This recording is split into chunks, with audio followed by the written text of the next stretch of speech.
Hannah Scott. Good afternoon, guys. I'm getting ready to be leaving for work.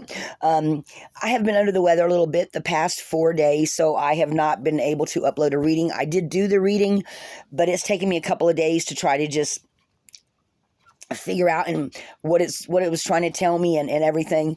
And it's kind of funny. I actually had a psychic breakthrough during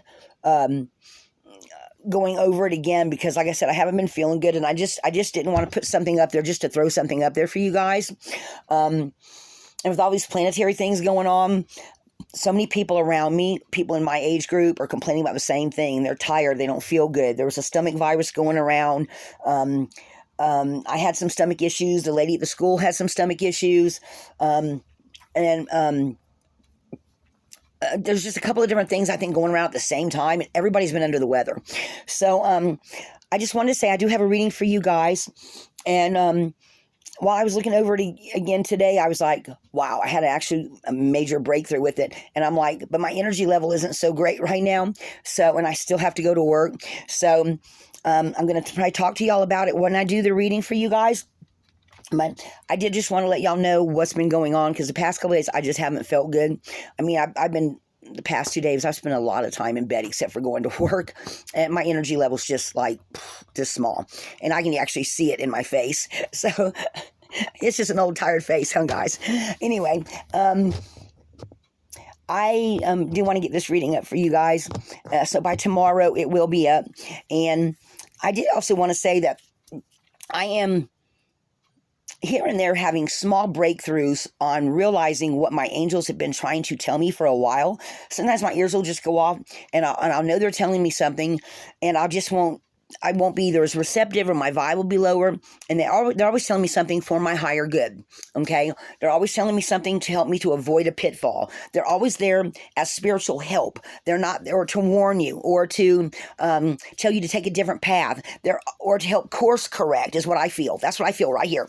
I feel like whenever they tell me something, it's course correct, Lana. Course correct, Lana. Don't go this way. Go this way. Or, well, you're kind of sort of on the idea, but kind of sort of this way. And sometimes I actually will later, after going back and listen to how I was thinking or feeling, sometimes I have things in retrospect. In other words, sometimes it'll be like an hour or two later, and I'll just hear it in my head and go, oh, that's what they were telling me. Or, I'll get a picture, or because I pick up messages so many different ways. I don't know if anybody else is like that too, but I just wanted to say that, and because maybe that'll help some of y'all to understand what you're going through. Because once you go through a spiritual awakening, I think all of us get different messages in different ways. And I have noticed I get all kinds of different shit. I mean, I hear lines from movies sometimes, or I'll see a scene from a movie. I'll be reading a book, and a passage will just stick out to me, one sentence, and I'll be, oh yeah, that makes sense in something I just saw. I'm just being more open to the signs and symbols and all the things around me that my spiritual help is trying to show me. And I think every spirit guide and every angel that talks to you is different, and their messages are always different, and they have a different way of getting through to you. They don't all do the same thing. Just like when your ears ring, if you've noticed, at least it is this way for me, and I can't be the only one, the frequencies of them are different. Every time it's a different angel or different spirit guide, it's a different frequency. They have just like everyone has their own voice, they have their own frequencies. And I don't think you're ever going to find two that are alike. Similar, but they're always going to resonate different, sound different, feel different, because they're different.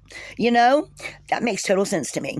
And guys, if y'all been listening to me for any length of time, if I have anything to say about anything, I only say it if it feels that way to me.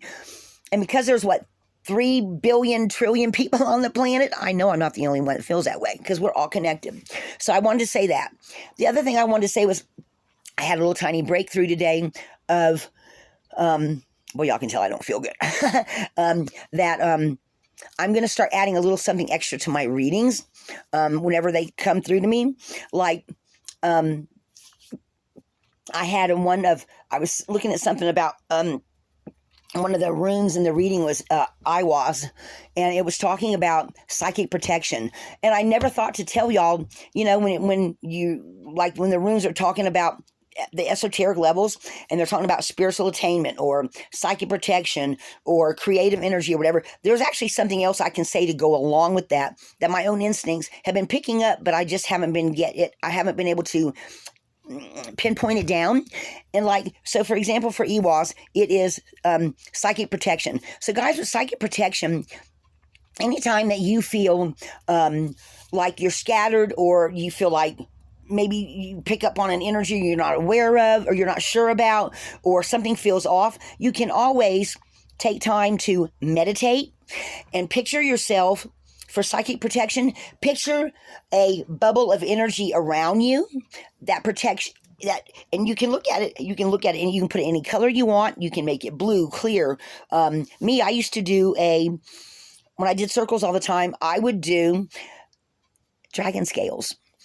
And I actually got really good at it. And whenever you get really good at putting a little personal circle around yourself, it gets hot in there sometimes.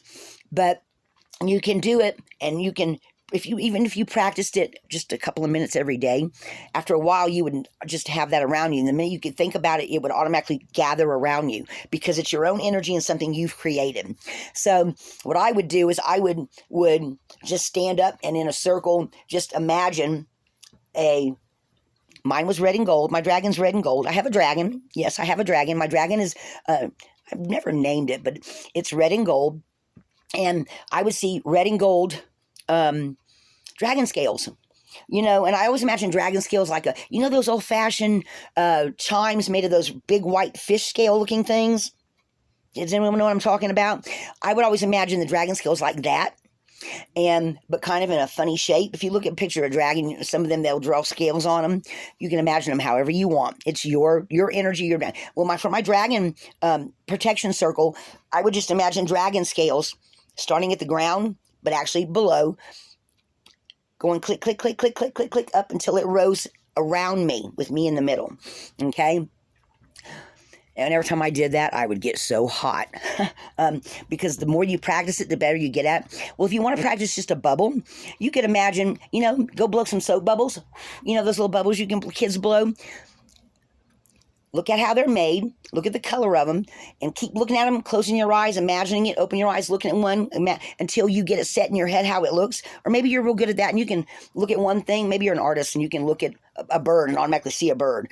So you could see those little bubbles that they see in little cartoons and stuff. But that's one of the most simplest ones to do. Though I've known of people to do mirrors. I've done mirrors myself. The dragon scales, angel wings, a thick hedge with spines all over it. You could do your personal protection circle around yourself any way you want to. To me, when you do this, it's also part of your own aura, because it's your own energy. And when you do that, you're kind of like just reshaping your own aura to a certain extent.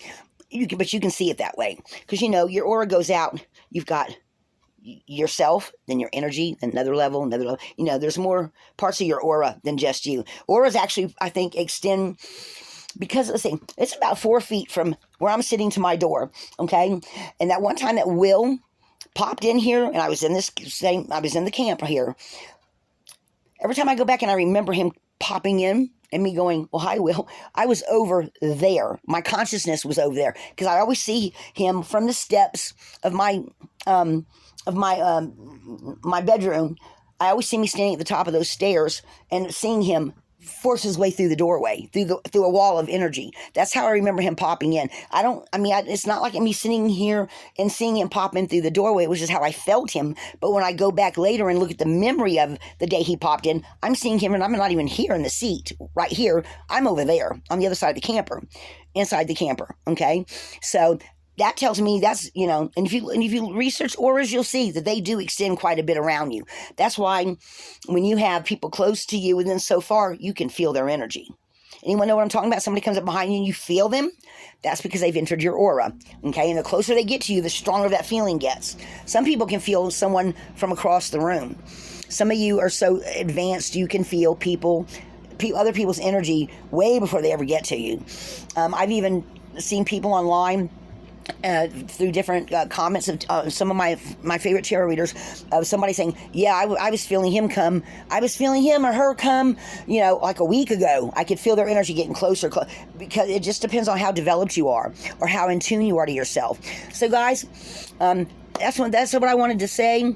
I am getting ready to have to leave here, but I do have y'all's reading up. I just have to get it all down because, like I said, up until 2 hours ago, my butt stayed in bed all day today. But I did want y'all to know too why I haven't gotten a reading up in the past couple of days. I've just been exhausted, guys, and I'm still not 100%, but I'm trying to get there. All right, guys, so this is just a little something I wanted to put up and let y'all know what was going on. I love each and every single one of you. Thank you for spending time with me. If y'all like my videos, like, subscribe, and share. If you know someone that can use this information, share that too. And